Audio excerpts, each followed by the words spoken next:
I'm Mike Andrzejczyk from Virginia Cooperative Extension, and we're going to talk about rose pruning today.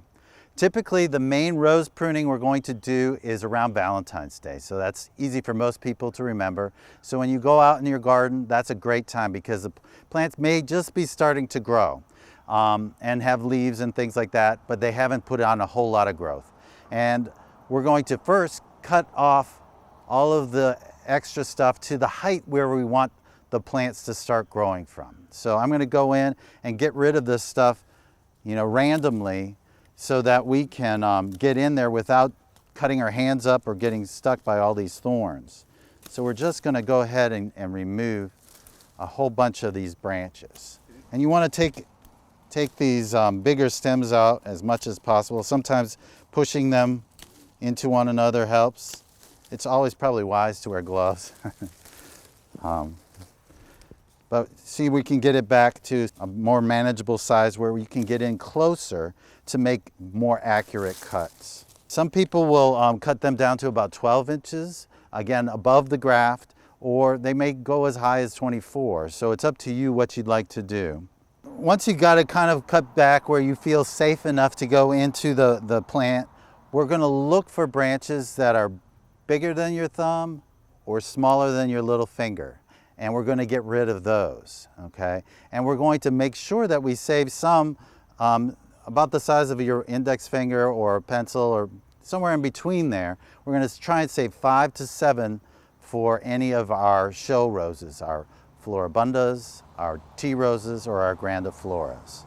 So I'm going to go down and look at removing some of the bigger stems first that are too large and maybe that are clustered together. And the reason is those are more prone to borers and disease, and they start to slow down as they get older. So we're going to get rid of that one. And then we're going to look for smaller ones too, like this one here. And we're going to try and make good cuts where, again, we're cutting it right at the where it joins another branch. And you can see this one looks a little spindly. So we're going to remove these smaller stems because they're not strong enough or have enough energy in them to produce big blooms. And then they're also crowding the other branches with the leaves and whatnot that can lead to more disease and insect pressures. So by thinning those out, we're going to make a healthier plant and get better blooms on our rose bush. The last step in rose pruning is once you've got your framework figured out, you're going to choose the branches and look at those and look for the buds so that the buds are facing out away from the center of the plant. And that way you'll direct the growth to grow that way and leave the center open for the most part, allowing sunlight and air to keep entering the plant and helping with disease control.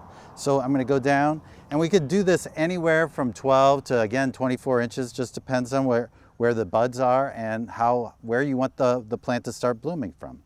So here's an outward facing bud on this stem, and it comes through the prickles. So sometimes you can take your fingers and just bend them to the side and they'll come off.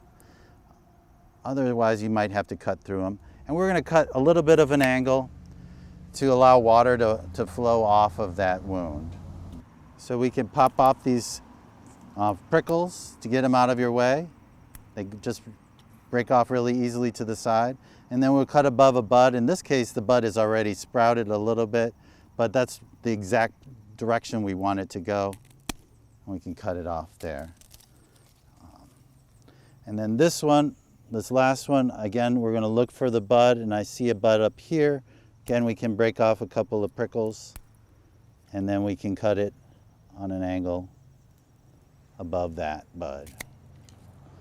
And now we've got basically a skeleton, but it's ready to grow in the spring and put out new growth, and then by the time it's warm for Mother's Day, it should be in nice full bloom.